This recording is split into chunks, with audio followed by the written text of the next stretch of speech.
Hi, we're going to talk about editors using in Linux here. So this is chapter 11, editing files here. Number one, they're talking about ASCII. ASCII here is just ASCII code, 7-digit here, and using 8-bit here. Code here extended, so 128 available here. They can keep from 1, 2, 3, 4. And they can keep A, B, C, D, lowercase, uppercase, special character, exclamation mark here, question mark, and so on and so forth. Since day one, all the computer using ASCII code here, and so that's not something new here. ASCII code here, you want to know that's the basic info. Then we are going to talk about editor here. You want to edit a file here in the Linux environment here. They have 4. Say this is the command line interface, some text mode editor here. So text mode editor like VI. I use VI like 30 years ago, and VI is still the same here, and Emacs. At the time, about 30 years ago, I used VI. Some of my co-workers like to use Emacs. So VI, Emacs here, 2 most widely used editor in Linux here. You want to know. And personally, I like VI, and some people like Emacs here. So then they have different type of editor like Pico, Nano here. They are also, that's a small editor, as you can see, small editor here. The editor is clone for Pico, extra features here. So that's the more fancy stuff here. So basically, if you choose VI or Emacs, then in addition to that here, if you want to use Pico, that's fine. Use Nano, that's fine here. And they also have a GUI version here, the GUI editor here. Emacs can be both command line interface and GUI version. I use VI. VI is only a command line interface, so Emacs is more flexible. In this case, you can use get it here, and you can use kwrite and get it here, and edit here. So they have different editor. We counted Emacs twice here, so we have 4 here. We have 4 here. You can say that there are 7 widely used Linux editor. You want to know. That's some info. But actually, if you only use VI, you can survive here. You can survive. You don't need to use all the different kind of other different 6 type of editors here. But you want to know. That's some knowledge about Linux you want to know. Let's see a little bit about VI here. It's easy for me to talk, but difficult for you to understand without typing the command here. I'm going to use the video to type in some command to show you what's the VI. To the video tutorial on VI editor. There are many ways to edit files on a Linux operating system. You can either use the GUI or work on the terminal. For those who like to go with the terminal, the VI editor is the most popular and classic text editor in the Linux family. Some reasons which make it a widely used editor are: first, it is available in almost all the Linux distributions. It works the same across different platforms and distributions. It is user-friendly, hence millions of Linux users love it and use it for their editing needs. Nowadays, there are advanced versions of the VI editor available, and the most popular one among them is Vim, which is VI improved. Some of the other ones are Elvis, NVI, Nano, and Vial. It is wise to learn VI because it is feature-rich and it offers endless possibilities to edit a file. In order to work on VI editor, you need to understand its operation modes. They can be divided into 2 main parts, and the first part is the command mode. The VI editor opens in this mode and it only understands commands. In this mode, you can move the cursor and cut, copy, paste the text. This mode also saves the changes you have made to the file. Commands are case sensitive, so make sure you use the right lettered case. The second part is the insert mode. This mode is for inserting text in the file. You can switch to the insert mode from the command mode by pressing I on the keyboard. Once you are in the insert mode, any key would be taken as an input for the file on which you are currently working. To return to the command mode and save the changes you have made, you need to press the escape key.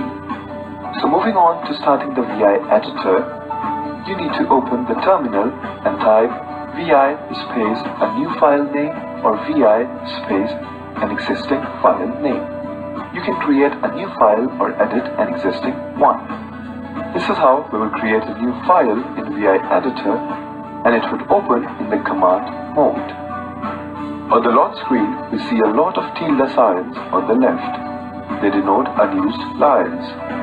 With this, the file name that you have created shows at the bottom. Now in order to add content to this file, you need to press the I key on the keyboard, and only then you will be able to type in something. Now let's learn some of the VI editing commands. It should be noted here that you need to be in the command mode to execute these commands. Also, VI editor is case sensitive, so make sure you type the commands in the right letter case.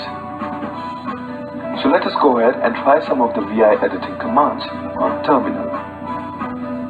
As mentioned earlier, when you enter the VI mode, it is in the command mode by default. In order to add content, you need to press the I key on the keyboard, and only then you will be able to write something. Otherwise, if I go ahead and type in hi right now, I would get the error buzz on the system.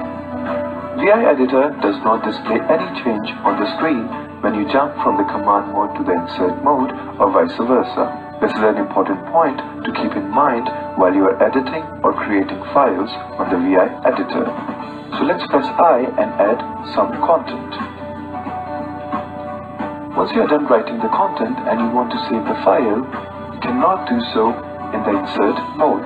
You need to jump back to the command mode to do so, and in order to move from the insert mode to the command mode, you need to press the escape key on the keyboard. Once you have done it, you will no longer be able to write or edit the file. So let's say I want to open a new line when I am in the command mode. I need to press the O letter on the keyboard, and the VI editor would open a new line for me in the insert mode. I can go ahead and type in more content in here. If I want to undo all the changes to the entire line, I need to go back to the command mode by pressing the escape key and then press the letter U in the upper case. This way, all the changes made to the entire line would be reverted. Now let's say if I want to write after cursor, I can press the letter A in the small case when I am in the command mode. Once I do it, I can go ahead and write the content again. Make sure that you press the right command, otherwise you will end up making undesirable changes to the file. These are some more of the commands that you can use in the command mode. Let us now learn how to move within a file. You need to be in the command mode in order to navigate in a file. The default keys for navigation are K, G, H, and L. Or you can also use the arrow keys on the keyboard. Let us try some of them. Right now, I am in the command mode. Now I can always use the arrow keys to navigate within a file. Otherwise, you can use the L key on the keyboard to move right, the H key to move left, the K key to move up, and the key J to move down. This is how you can navigate in a file that you are editing. When it comes to saving and closing the file, you should be again in the command mode. The keystrokes are, so if you want to save the file and quit, you can either use the Shift plus ZZ key combination, or you can use the :WQ. If you want to save the file but keep it open, then you can use the :W, or if you want to quit without saving, :Q is the key combination. So let us go ahead and save this file that we have created. In order to do so, we will press the escape key to enter the command mode. Once done, we will then press the Shift plus ZZ key combination, and we would return to the terminal. The other method to save and exit the file is by typing in :WQ when you are in the command mode. Once you have typed it in, press enter and you would return to the command prompt. Now in order to view the file that we created, we need to type in cat space file new, and here is the file that we made. This is how you can use the VI editor to create a new file or edit the existing one. Let us quickly recap what we learned in this tutorial. The VI editor is the most popular and commonly used Linux text editor. It is usually available in all Linux distributions. It works in two modes, command and insert. Command mode takes the user commands and the insert mode is for editing text. You should know the commands in order to work on your file easily. Learning to use this editor can benefit you in creating scripts and editing files. Thank you for watching this tutorial. Yeah, this is a very good tutorial to show you how to use VI. You need to use it, practice, then you can remember all the, for instance, like a column here, W for saving the work file here, and Q, quit or just quit. That's all the VI you need to know. Play with it, then you will learn. And that VI comparing to Emacs here, see how Emacs is different from VI. The second most widely used editor here. That's your Emacs. Hello everyone. This tutorial is going to show you how to use Emacs. The goal here is to get you going from 0 to 5 miles per hour, or jogging speed more or less. Okay, now that's out of the way. First, let's go ahead and open Emacs. So the first thing you might notice is you're going to see this scratch buffer showing. And I'll tell you what buffers are in a second, but really when you open up a text editor, you probably want to start writing or typing some text. What do? Step 1. I'm going to show you how to open and save a file. But before I do that, I just want to mention, you probably want to download or print out the GNU Emacs reference card. I'll show you what that looks like really quick. This thing right here, it's really handy because you're going to be doing a lot of commands in Emacs. You don't have to memorize all of them. In fact, I don't even bother memorizing most of these. There's just a few key ones that are pretty handy that I use quite a bit. So when you look at this reference card, you're going to notice that there's a lot of C's and there's a lot of M's. Just know that the C stands for control and the M stands for meta key. So for this first one right here, you're going to hit control, then you're going to hit Z. For this one right here, you're going to hold down the meta key, which is Alt, and then you're going to hit B. So that will be the keystroke to run this command. Remember, meta key for M, control for C. I'm going to show you how to open a file. To open a file, click on File, Open File. I'm going to go ahead and navigate to my desktop, and I'm going to go ahead and open this right here, this example.scheme. Done. I just opened a file. What if you want to create a new file? Well, I'm going to do the same thing, go to File, and visit New File. As you can see, here's also the keystroke to do that. Or, I'm just going to hit this page icon right here. I'm going to title it test.txt, and I'm going to hit OK. Now I can start typing some stuff. Awesome. To save it, click Save. As you can see, I created a new file, and here it is on my desktop. Now we're going to move on to buffers. So when I launched Emacs, you probably noticed that stuff right there, all that text. Let me do it again.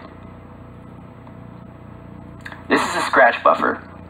And I'm not exactly sure how to describe buffers in an Emac-y sort of way, but just know that a buffer is just another way of, you could think of it as a tab or a page. Like in your browser, you open up a new tab.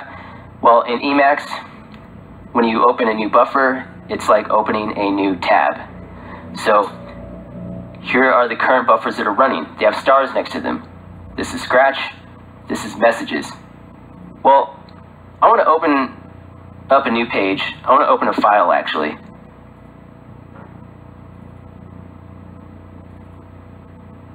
And notice now my buffer right here, another buffer just got added called example.scheme. I could still switch back to the other buffers, but right now I'm currently working in this.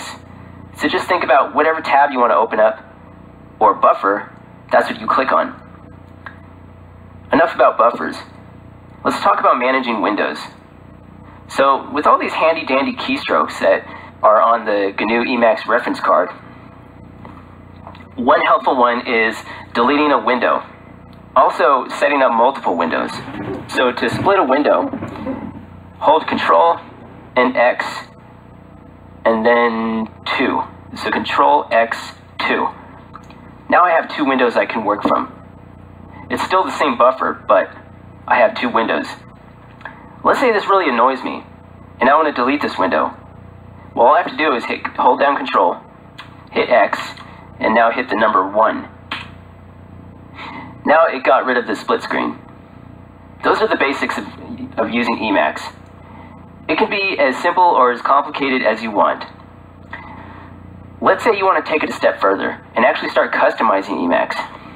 Well, you can get super crazy with it, but I recommend just starting simple first. So in order to customize it, you're going to want to open the config file, right? The config file is just a file that you type stuff. Yeah, I'm going to stop here.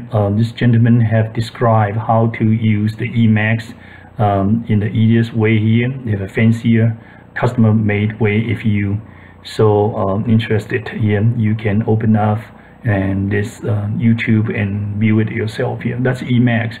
Comparing to the VI, they show you that's the command line interface, and the VI is GUI version. GUI version means lots of clicking. Click on this one, click on this one, clicking. And VI, that's command line interface means a lot of typing here. So you keep typing the stuff here.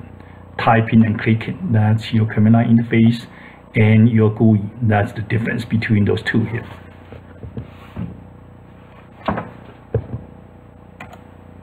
So fun to modify Emacs. We go back to our textbook here, talking about choosing an editor here.